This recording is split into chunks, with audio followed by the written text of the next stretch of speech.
I still remember the smell. That's the thing nobody tells you about bankruptcy auctions. They smell like failure. Diesel and rust and old hay gone sour in the rain. The kind of smell that sticks to the inside of your nose and reminds you that somebody's life just fell apart, piece by piece. And now it's all laid out on a gravel lot with numbered tags and a man with a microphone trying to make it sound like opportunity. My name is Ethan Miller. I'm 46 years old, and I've been farming 220 acres of Kansas dirt since the day my father died and left me with a tractor, a mortgage, and a note that said, "Don't sell the land." That was 14 years ago. I haven't turned a real profit in 3. The bank sends letters now, polite ones with phrases like restructuring options and loan modification timeline, which are just fancy ways of saying the clock is ticking. So when I heard about the Dawson County equipment auction, farm bankruptcy, everything must go. I drove 40 minutes down Route 56 with a thermos of black coffee and $200 in my pocket. I wasn't planning to buy anything. I just wanted to look, to see what machines I might need when one of mine finally gave up for good, and to remind myself what the bottom looks like, so I'd know when I was getting close. The auction was at the old Gentry place. Hank Gentry had been farming that land since before I was born. Now his house was boarded up, and his equipment was spread across the yard like bones after a coyote's been through. Balers, plows, a seed drill with a cracked hopper, a grain cart missing 2 wheels, all of it tagged and numbered, waiting for someone to give it a second life or haul it to the scrapyard. I walked the rows with my hands in my pockets. The morning air was cold.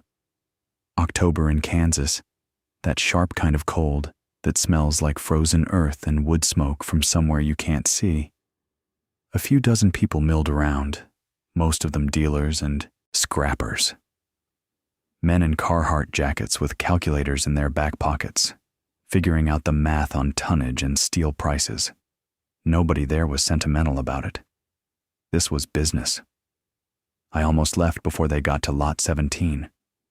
The auctioneer called it 7 assorted tractors, sold as 1 lot, condition as is. I walked over to look. They were lined up along the fence at the back of the yard, and I could see why nobody had shown much interest. 6 of them were obvious. Old machines, some with cracked engine blocks, some missing wheels, one with the cab so rusted through you could put your hand inside the roof and touch sky. Scrap metal. Maybe $200 apiece if you parted them out and found the right buyer. But the 7th one caught my eye. It sat at the end of the row, smaller than the others. No brand name, no manufacturer's plate, no serial number anywhere I could see. It was painted a dark green, not John Deere green, not Oliver green. Something closer to military surplus. The body was hand-fabricated. You could see the welds, thick and uneven, like someone had built it in a barn with a stick welder and a lot of patience. The tires were solid rubber, not pneumatic. The steering column was offset to the left, which I'd never seen on any tractor made for American fields. The auctioneer started at $5,000 for the whole lot. Nobody raised a paddle. He dropped to 3. Silence. $2,000. A scrapper in the back started to lift his hand, then stopped. $1,800. I don't know why I bid. My hand went up before my brain could catch it, and the auctioneer pointed at me, said, "Sold." And just like that, I owned 7 broken tractors for $1,800 I couldn't afford to spend. My brother Dale called me that night.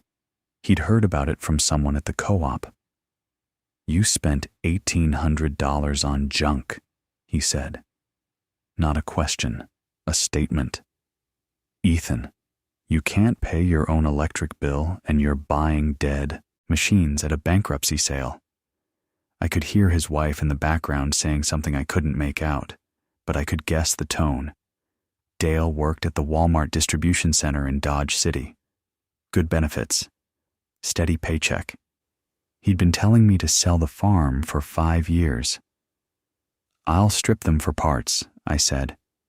"I can get most of it back in scrap." "Most of it back," Dale repeated. "That's been your business plan since Dad died." He wasn't wrong. But that night, after I'd hauled all 7 machines back to my place on a rented flatbed, 3 trips, $40 in diesel I put on a credit card, I walked out to the barn with a flashlight and stood in front of the 7th tractor for a long time. The air in the barn smelled like it always does: old wood, motor oil, hay dust, the faint sweetness of rust. I ran my hand along the body panels. The metal was thicker than any production tractor I'd ever seen. The welds weren't amateur, I realized up close. They were deliberate. Whoever built this thing had welded it heavy on purpose, like it was meant to take a hit. I popped the hood the next morning. And that's when things stopped making sense. The engine was like nothing I'd ever seen. I'm not a certified mechanic, but I've been pulling apart machines since I was 12 years old, sitting on a crate in my father's shop, handing him wrenches while he explained the difference between a flathead and an overhead valve. I know engines. I know what a 4-cylinder inline looks like. I know what a V8 looks like. I've seen old 2-cylinder John Deere poppers, and I've rebuilt a Diesel 6 from an International Harvester 1066. This engine had its cylinders arranged in a circle, a radial pattern like the spokes of a wheel, all pointing outward from a central crankcase. 7 cylinders, each one about the size of a coffee can. The exhaust manifold was a single ring that collected from all 7 outlets and ran down through a series of baffles I'd never seen before. There was no carburetor. There was no fuel injection system I could identify. Instead, there was a series of valves and mixing chambers connected to what looked like 2 separate fuel tanks. I stood there for a long time, just looking at it. The barn was quiet. That particular kind of quiet you only get in the country. No traffic, no neighbors, just the creak of wood settling and the wind pressing against the walls. A mouse skittered somewhere in the rafters. The light came through the gaps in the siding in long golden bars, and where it hit the engine, the metal caught it and held it. And for a second, the whole thing looked like something precious, something that had been waiting. I thought about my father. He used to tell me that every machine has a story. Put your hands on it and feel where it's been, Ethan. Listen. I used to think that was just poetry, a farmer's way of making engine work sound noble.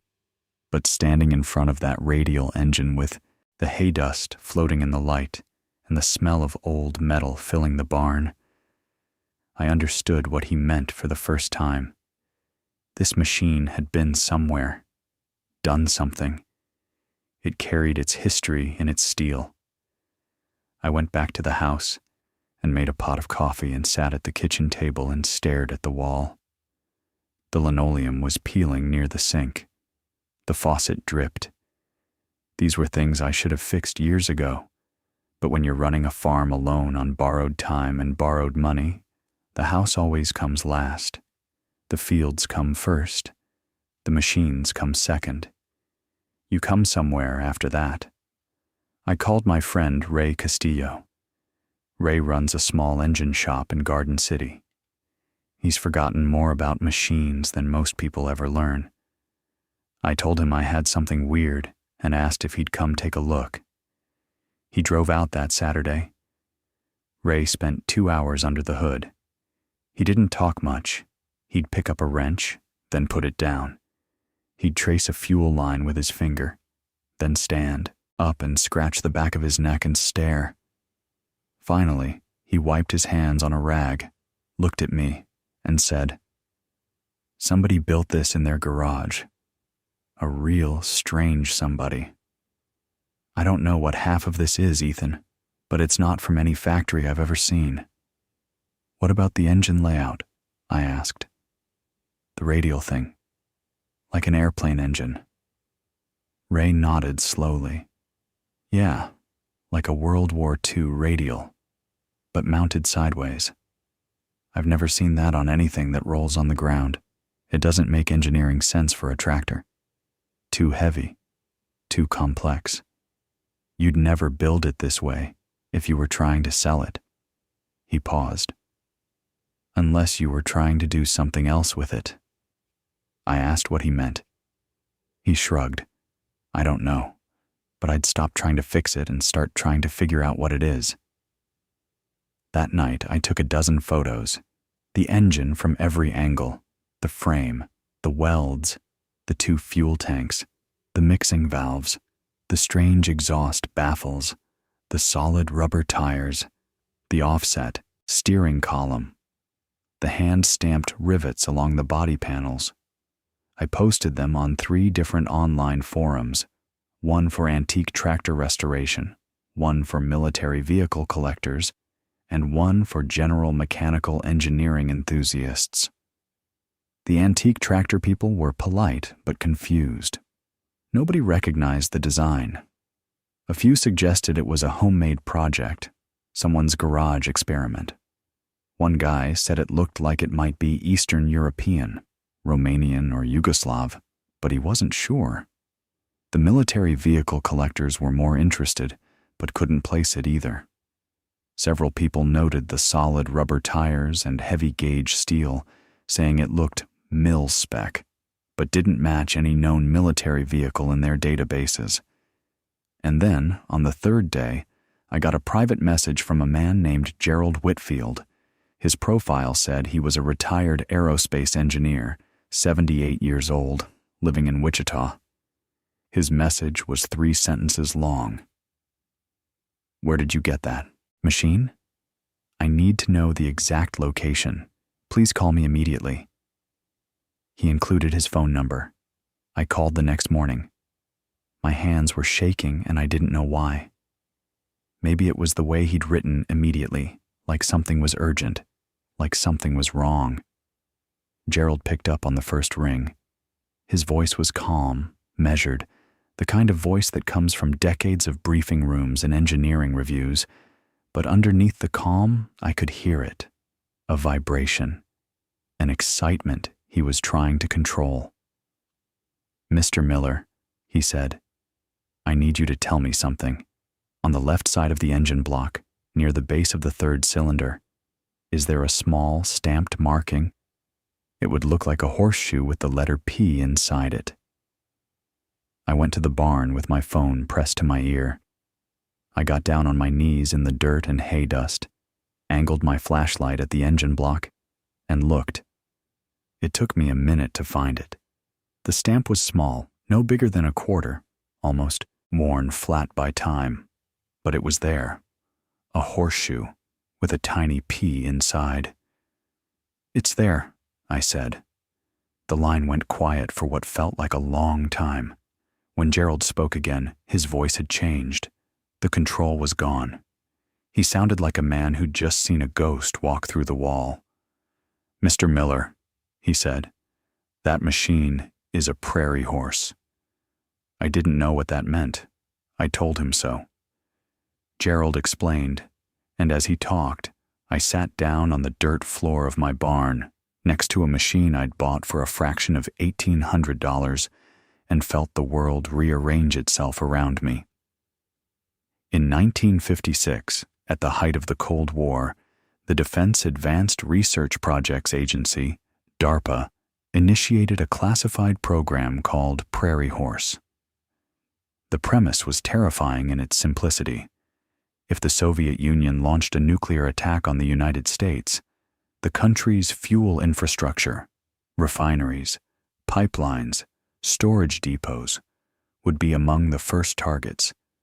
Within weeks, maybe days, there would be no gasoline, no diesel.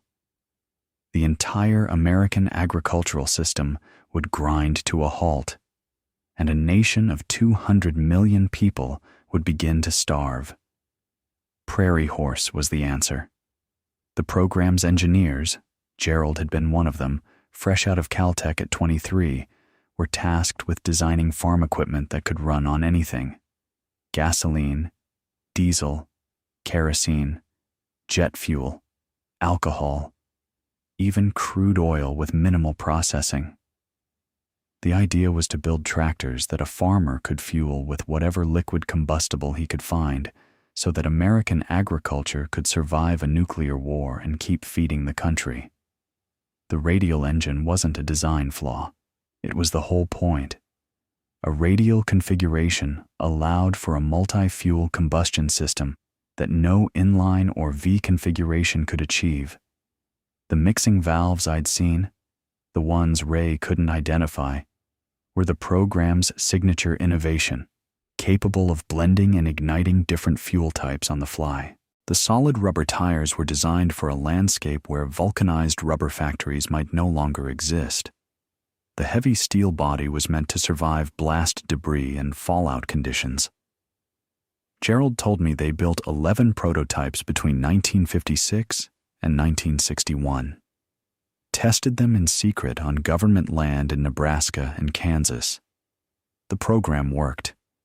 The tractors ran on everything they threw at them: jet fuel, paint thinner, a mixture of kerosene and corn whiskey that one of the engineers cooked up as a joke, and the machine drank it like water and plowed a straight line through a test field. But in 1962, the program was canceled.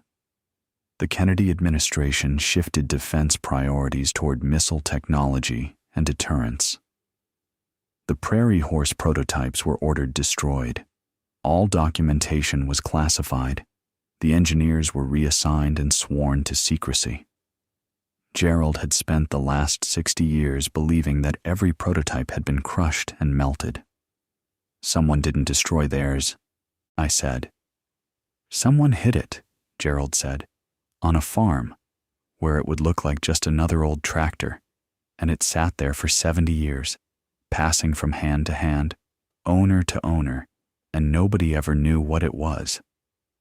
I looked at the machine sitting in my barn. The green paint was faded and chipped. The seat was cracked leather over a steel pan. It looked like nothing.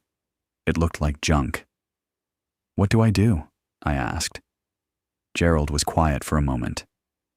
"You hold on to it," he said, "and you get a lawyer, a good one." The next 3 weeks were the strangest of my life. Gerald connected me with 2 other surviving Prairie Horse engineers, both in their 80s, both stunned that a prototype had survived. One of them cried on the phone. "We were told they were all gone," he said. "We mourned those machines like they were alive." I hired a lawyer in Wichita, a woman named Patricia Keene, who specialized in government surplus and military property law. She told me to document everything, touch nothing, and talk to nobody. I followed her advice for about 4 days before a journalist from the Kansas City Star called, asking about some kind of secret tractor. The forum posts, someone had talked. Within a week, the story had spread from local news to national outlets. A farmer in Kansas finds a classified Cold War prototype in a pile of auction junk. The headline wrote itself. My phone rang so often I turned it off. Cars I didn't recognize started parking on the gravel road near my property. Dale called again, but this time his voice was different, quieter. "Ethan," he said, "what did you find?" The Department of Defense sent 2 representatives in dark suits. They were polite but firm. They needed to examine the tractor. They needed to verify its origins. They suggested, gently, with the weight of the federal government behind the gentleness, that I cooperate.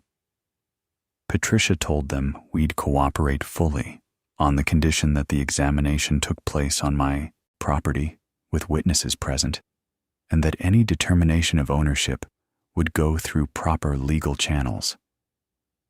The Smithsonian sent a curator named Dr. Rebecca Liang, a small woman with wire-rimmed glasses and an intensity that reminded me of Gerald. She spent 2 days examining the tractor with a reverence I'd only ever seen in church. She measured the welds. She photographed the fuel system.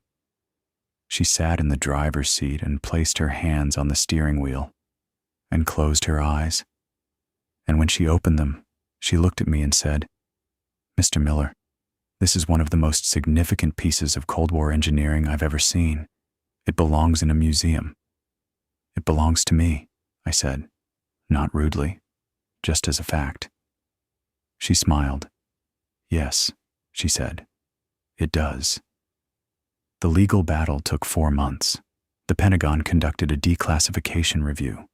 Patricia argued that since the tractor had been legally purchased at a public auction, and since no government claim had been filed on the property, in 70 years, ownership belonged to me. The government's lawyers pushed back, citing national security classifications. Patricia pushed harder.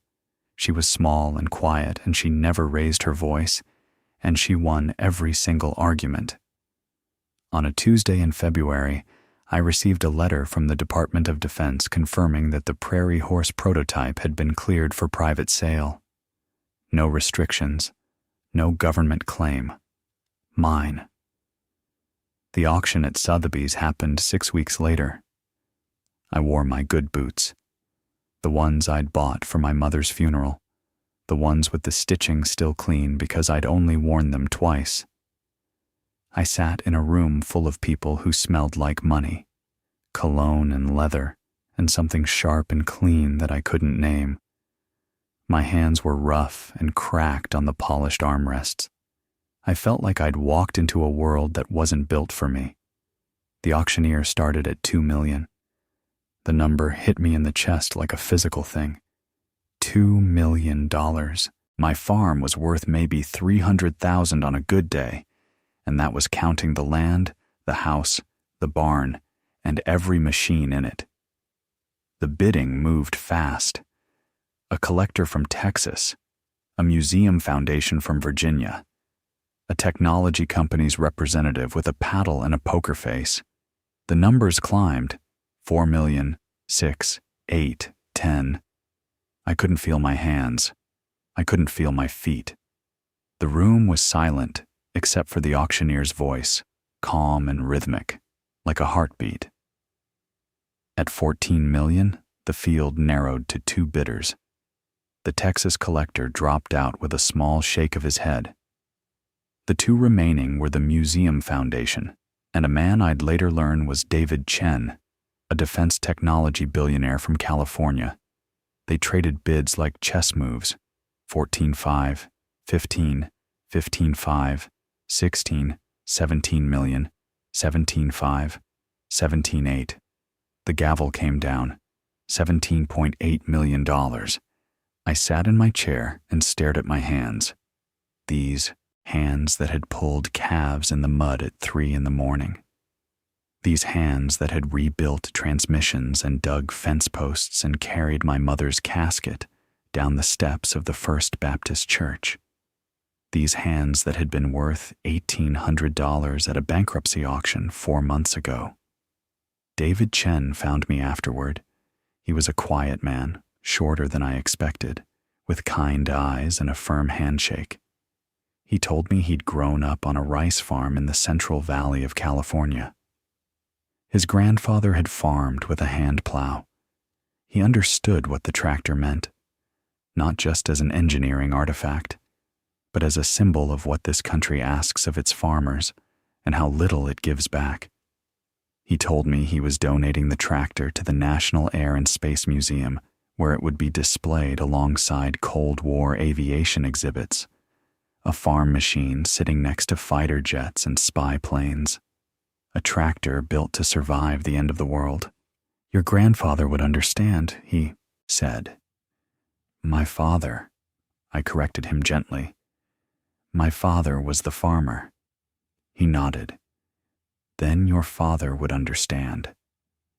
After the taxes, after Patricia's fees, After the accountants and the financial advisors and the paperwork that took 3 months to finalize, I was left with more money than I'd ever imagined holding in my lifetime. But here's the thing nobody expected. Here's the part that still surprises people when they hear about it. I didn't leave. I paid off the farm. Every last cent of the mortgage, the back taxes, the equipment loans, the line of credit at the feed store that had been carrying me on goodwill for 2 years. I walked into the bank and wrote a check, and the loan officer, the same woman who'd been sending me those polite letters about restructuring, stared at the number and then stared at me and then said, very quietly, "Congratulations, Mr. Miller." Then I set up a trust. I called it the Prairie Horse Land Trust. Its purpose is simple. It buys distressed farmland in Dawson County, land that families are about to lose, land that's headed for auction, land that the banks are ready to hand over to corporate ag operations, and it leases that land back to young farmers for $1 a year. $1. Enough to make the contract legal. The trust covers the taxes. The farmer keeps the crop. In the first year, we saved 4 farms. The second year, 7 more. Young couples mostly. People in their 20s and 30s who'd grown up on this land and didn't want to leave it, but couldn't afford to stay. People who knew the smell of diesel at dawn and the sound of wheat in the wind, and the way the sky looks in August when the storms build up purple and gold along the western horizon. People like me, 10 years ago, staring at the bank's letter and wondering how much longer they could hold on. I remember the first family, Tom and Sarah Bridger, 29 and 27, third-generation wheat farmers. They had a baby girl and 160 acres they were 3 months from losing. Tom came to my door with his hat in his hands and his jaw tight, and he didn't ask for help. He asked if I knew anyone who was buying land because he wanted to make sure it went to someone who'd farm it right. That's the kind of pride that farming puts in you.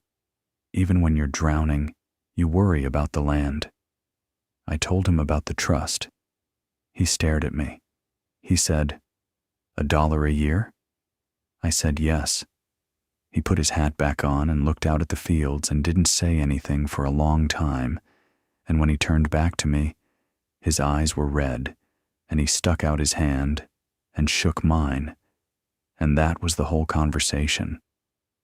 Sometimes the biggest moments don't need words. Every Saturday morning, I open the barn doors and run a free small engine repair clinic. Anybody can bring anything. Lawn mowers, chainsaws, tillers, generators, old tractors that need new life. I teach people how to fix things, how to take apart a carburetor and put it back together, how to listen to an engine and hear what's wrong. My father taught me that, sitting on a crate in this same barn, handing him wrenches, learning the language of machines. And one more thing.